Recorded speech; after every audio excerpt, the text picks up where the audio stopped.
रे पंढरपूर साई वावर मावर वावर मावर साई वावर वावर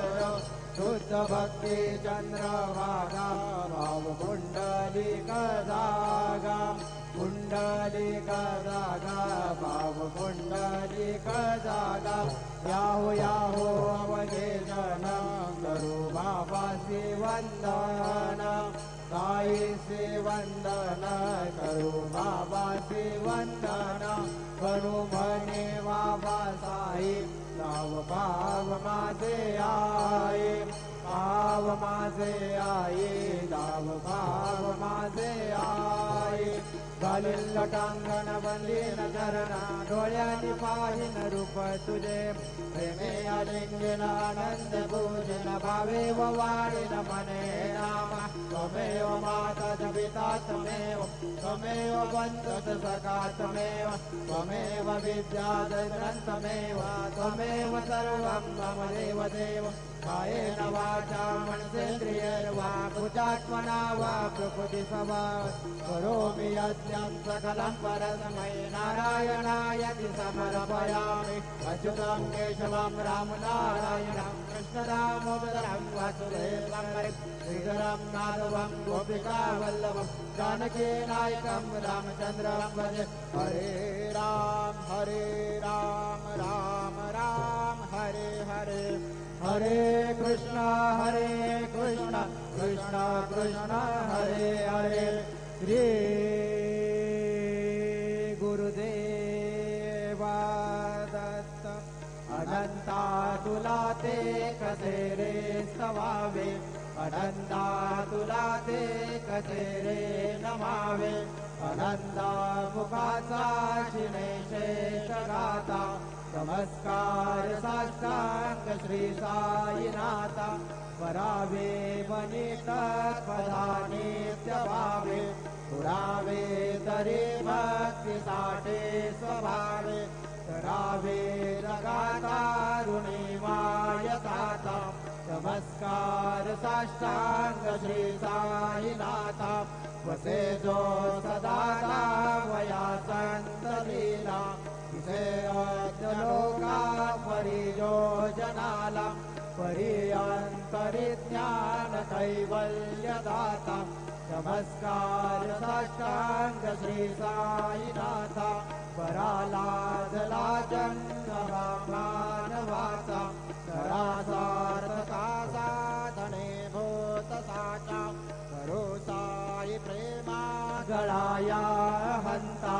नमस्कार साष्टांग श्री साईनाथा करावे करे सानलपद्यवाला करावे अमादन्य चुंबो निघाला मुखी गाल प्रेमे खराद्रास आता नमस्कार साष्टांग श्री साईनाथा सुरादे गजांच्या पदा वंदिताती सुरादे गजांते समानत्व देते गयागादि तीर्थे पदे नम्र होता नमस्कार साष्टांग श्री साईनाथा तुझ्या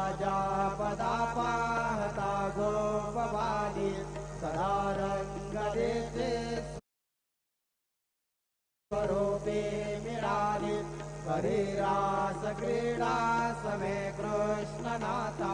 नमस्कार साष्टांग श्री साईनाथा तुला मागतो मागणे एक द्यावे करा जोडितो दीन अत्यंत भावे विमोहनी राजहातारी आता नमस्कार साष्टांग श्री साईनाथा ऐसा ये साई दिगंबरा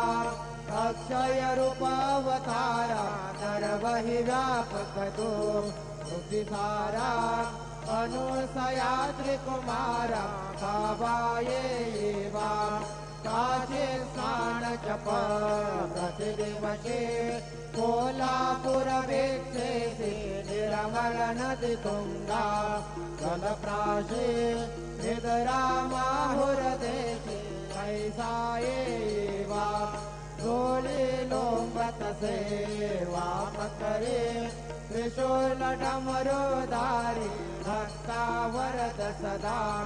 सुखकारी देशील मुक्तिचारी ऐसा येवा पायी पादुका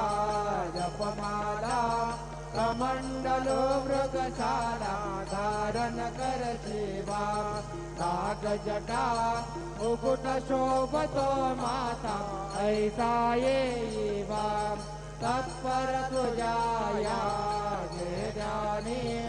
अक्षय ज्ञानचे सतनी लक्ष्मी वास करे दिन रजनी रक्षसी संकट वारुणी ऐसा येवा या परी ध्यान तुझे गुरुराया दृश्य करे नयनाया पूर्णानंद सुखे काया लाविसी हरि गुण गाया ऐसा येवा साई दिगंबरा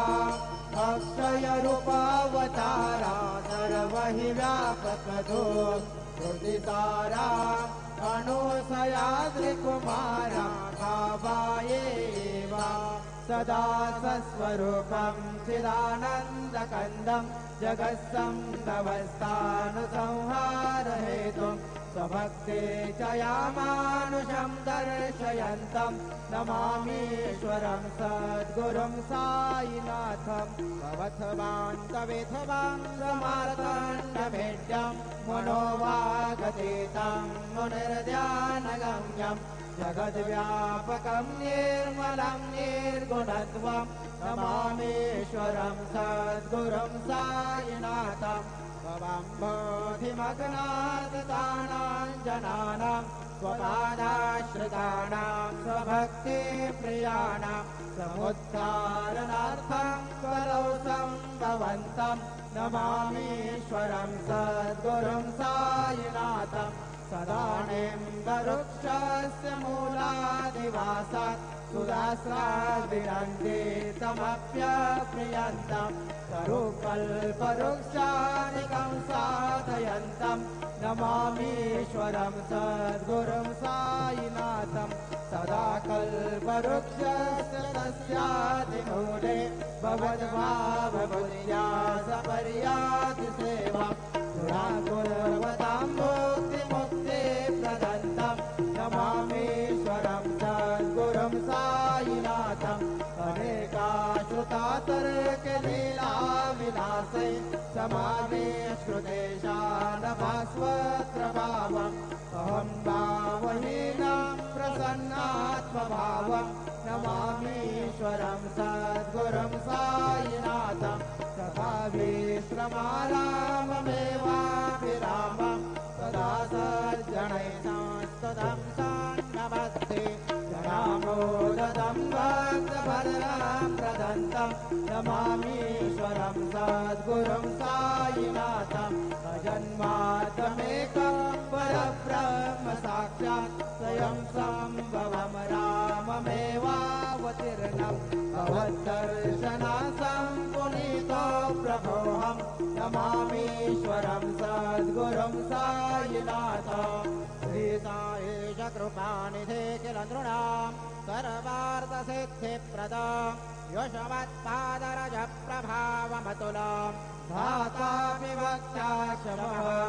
सदभक्त्या शरणं कृताञ्जलिपुटा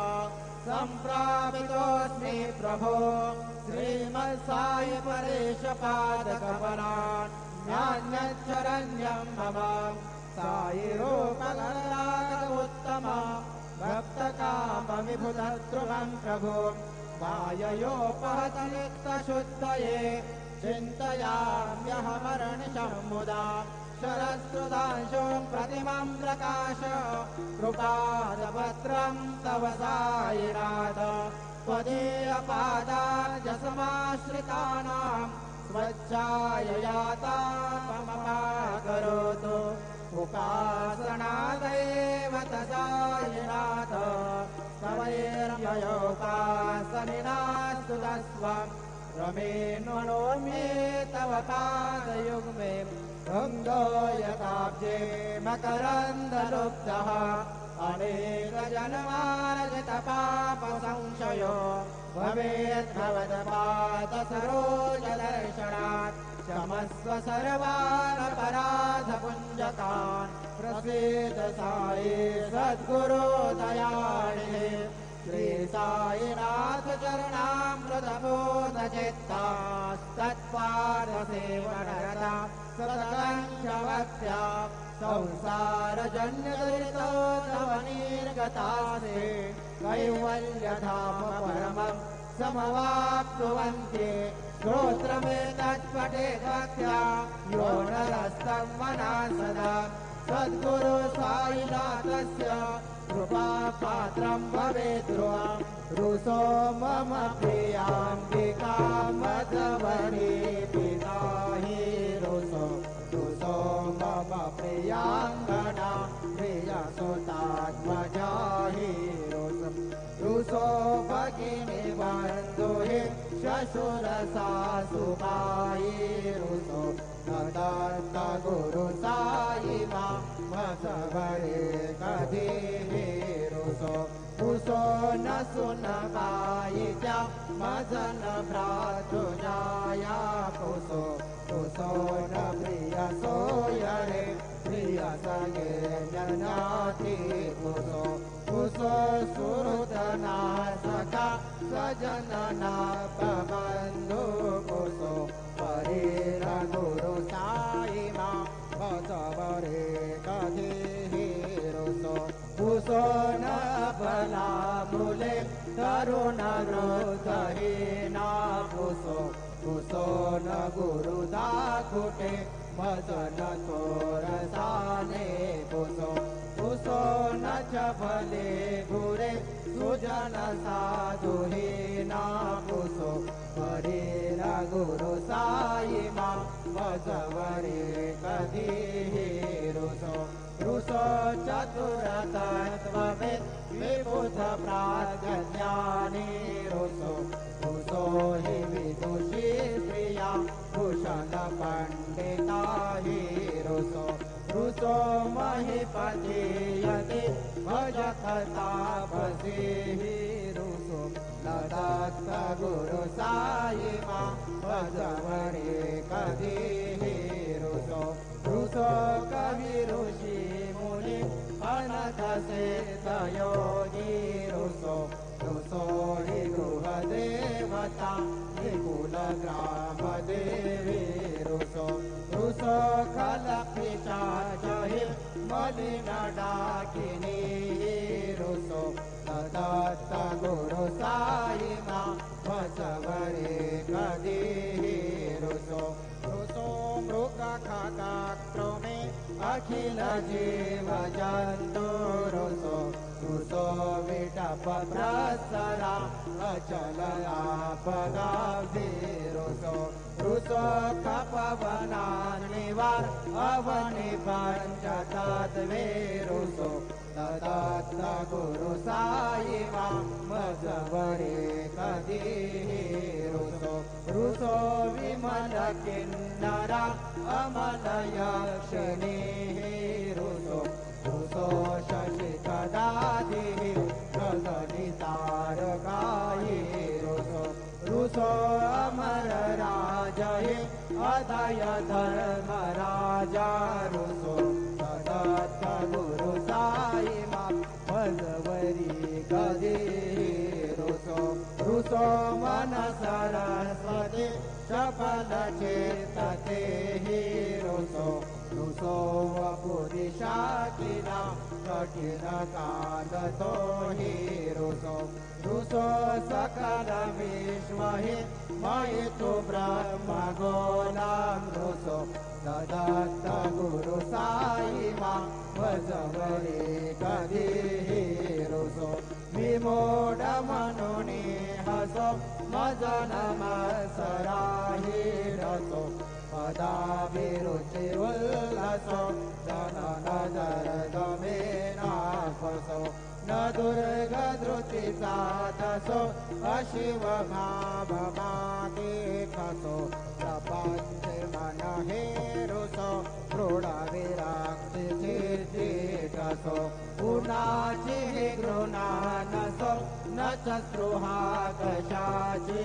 असो सदैव हृदयी वसो मनसि ध्यानी साई वसो पदी प्रणयो रसो निखिल दृश्य भावादिसो सदत्त गुरु साई मा उपरियाच मेलारसो हरि ओम यज्ञेन यज्ञमय जन्त देवासानि धर्माणि प्रथमाञ्जासन्त देहनाकं महिमानः सजन्त यत्र पूर्वे साध्या सन्ति देवाः ॐ राजाधिराजाय प्रसय्य साहिने नमो वयं वै श्रवणाय कुर्महे समे कामान् कामकामाय मह्यं कामेश्वर वै श्रवणो ददातु कुबेराय वै श्रवणाय महाराजाय नमः ॐ स्वस्ति साम्राज्यं भोजं स्वराज्यं वैराग्यं तारमेशं राज्यं महाराजमाधिपत्यमयं समन्तपर्यात् एषा सर्वभौमः सार्वयुषां दादा परार्धात् पृथिव्यै समुद्रपर्यन्तायाम् एकराणितदल्पेश श्लोको विदितो मरुतत्परवेष्टारो मरुतस्यामसङ्गृही आविन्द्रस्य कामप्रियर्विषवे देवासभासनैते श्रीनारायण वासुदेवाय सच्चिदानन्द सद्गुरु साईनाथ महाराज की जय करचरणकृतं वा कायजं कर्मजं वा श्रवणनयनजं वा मानसं वा अपराधं विहितं वा सर्वमेतत्क्षमस्व जय जय करुणाब्धे श्री प्रभो साईनाथ श्री सच्चिदानंद सद्गुरु साईनाथ महाराज की जय।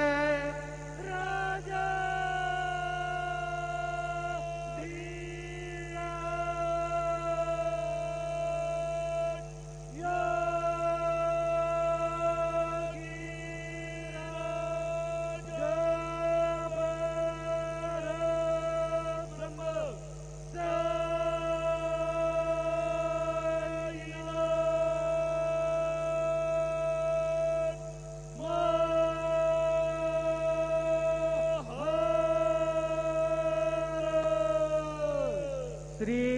सच्चिदानंद सद्गुरु साईनाथ महाराज की जय। हरि ओम।